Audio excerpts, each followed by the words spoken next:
Bab 14 dan lagi. Bagi semua orang, pernikahan kedua Olivia adalah kabar membahagiakan.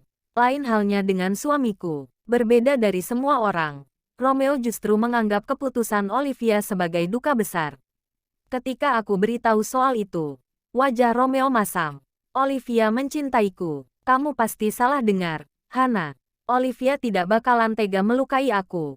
Kami seharusnya rujuk demi anak kami, Aryan. Setiap hari Romeo selalu menunjukkan harapan kembali ke Olivia. Dia menepis fakta Olivia menolaknya berkali-kali. Romeo berjuang atas sesuatu yang tidak seharusnya dia lakukan. Dia sudah bersama denganku. Semestinya akulah yang dia prioritaskan, bukannya mengejar sesuatu yang tidak akan dia dapatkan. Apa kamu masih mengharapkan Olivia, Mas? Maaf kalau aku tidak sopan, namun aku harus memberitahumu bahwa kita telah menikah. Harusnya Mas belajar mencintaiku. Satu-satu cara melupakan orang lain adalah dengan menemukan cinta lain. Berpindah ke lain hati. Kamu pasti bisa, Mas. Aku menginginkan hakku sebagai istri. Olivia sudah memutuskan menikah dengan Dr. Stefan. Itu berarti dia sudah move on. Olivia layak mendapatkan kebahagiaan. Aku lega karena dia menemukan lelaki yang sempurna seperti Stefan. Aku memang belum mengenal Stefan lebih jauh. Tetapi jika ku perhatikan Stefan pria sabar dan penyayang. Orang yang tidak setia tidak pantas mengatakan hal itu. Mata Romeo berapi-api. Dia tidak terima nasihatku kepadanya. Romeo melanjutkan. Aku memang tidak pernah membicarakan ini. Sekarang aku akan beritahu kamu, Hana. Menurutku kamu sangat menikmati perlakuan mantan suamimu beserta teman-temannya itu. Kamu tidak setia, Hana. Aku paham perempuan macam apa dirimu. Aku terkesiap, mengepalkan tangan demi menahan sesak yang mau meledak dari dalam. Oh, jadi seperti ini pendapat Romeo. Dia tak pernah menyentuhku karena jijik kepadaku. Dia berpikir aku menyukai perlakuan tak baik Wahyu. Aku tidak percaya Romeo bisa mengatakan itu. Walaupun dia kesal, semestinya kata-kata itu tak keluar dari bibirnya. Aku tidak begitu, Mas. Aku sama sekali tidak suka perbuatan Mas Wahyu. Aku butuh keadilan. Aku luapkan sedikit keluhan dalam hatiku. Romeo tidak bereaksi sehingga aku melanjutkan. Jika aku punya uang sudah kulaporkan Mas Wahyu ke polisi. Apa yang aku punya? Uang makanku sehari-hari saja bergantung padamu, Mas. Aku minta bantuan ibuku tetapi mereka memilih memaafkan Mas Wahyu. Kenapa seperti ini? Kenapa orang-orang bisa berpikiran sebuah pelecehan adalah perbuatan menyenangkan? Seorang psikologi pernah mengatakan bahwa pelecehan seksual merupakan tindakan kriminal yang dibuat dalam bentuk kesenangan. Artinya seorang korban tak akan diberi simpati. Korban diposisikan sama dengan pelaku sebab semua orang terlanjur menganggapnya sebagai hal senang-senang. Tidak ada yang menyenangkan dari sebuah pemaksaan. Aku tertekan. Aku tidak akan menggores tanganku kalau aku merasa gembira atas perbuatan Mas Wahyu. Aku meninggalkan Romeo di ruang tengah. Bersembunyi di dalam kamar untuk menangisi takdirku seperti biasa. Aku berharap Romeo meminta maaf padaku tetapi dia tidak melakukan apa-apa. Dia membiarkan aku mengunci pintu di dalam kamar sampai esok hari. Dia mengetuk pintu kamar kami saat dia mau pakai pakaian kerja. Aku buka pintu dan Romeo tidak bicara. Aku melakukan hal yang sama. Hubungan kami semakin buruk seakan tak ada ruang kebahagiaan untuk kami. Setelah menikah kami tidak kunjung menemukan perasaan bahagia melainkan ketegangan setiap harinya. Masalah terus bertambah. Aku mulai berpikir bahwa seharusnya pernikahan kami memang sesuai kontrak tertulis saja. Olivia berada di rumah ibuku, membicarakan persiapan pernikahan.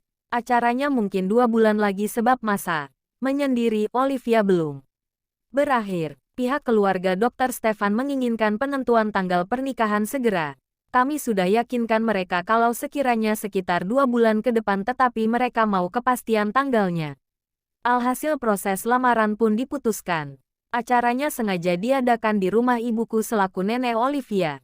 Putriku memaklumiku. Tak mau aku terbebani bila pergi di rumah Nadia dan Mas Wahyu. Olivia ingin berada di pihak tengah. Kendati Nadia ibu kandungnya, dia menghargai aku sebagai ibu yang merawat dia sejak kecil.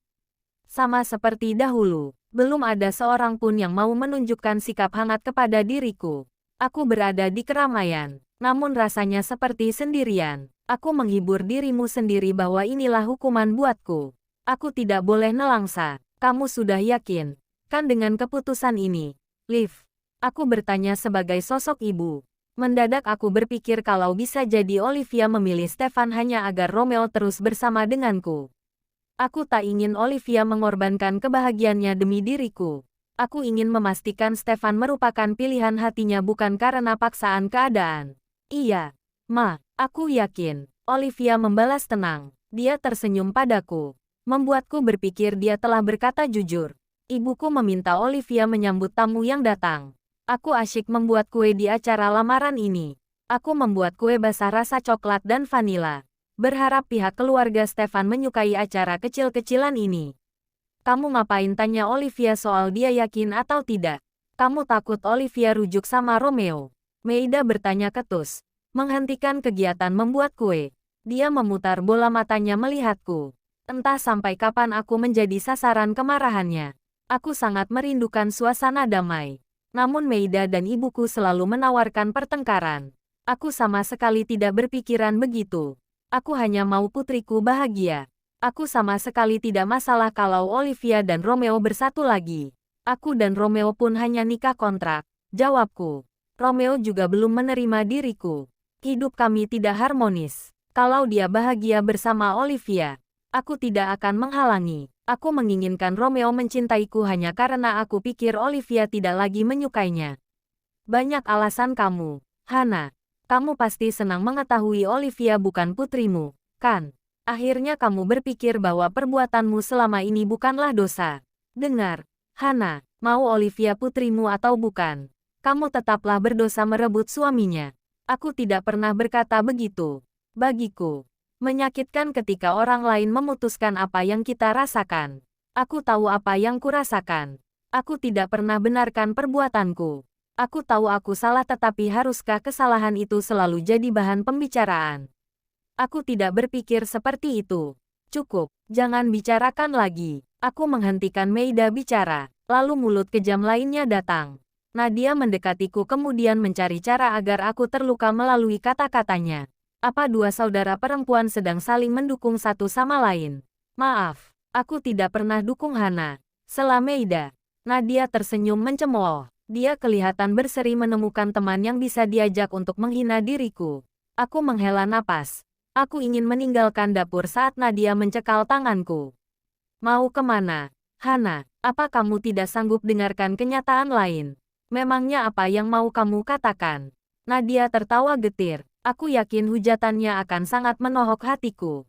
Benar saja, hatiku benar-benar terkoyak saat dia berkata, kamu tahu apa yang terjadi di luar?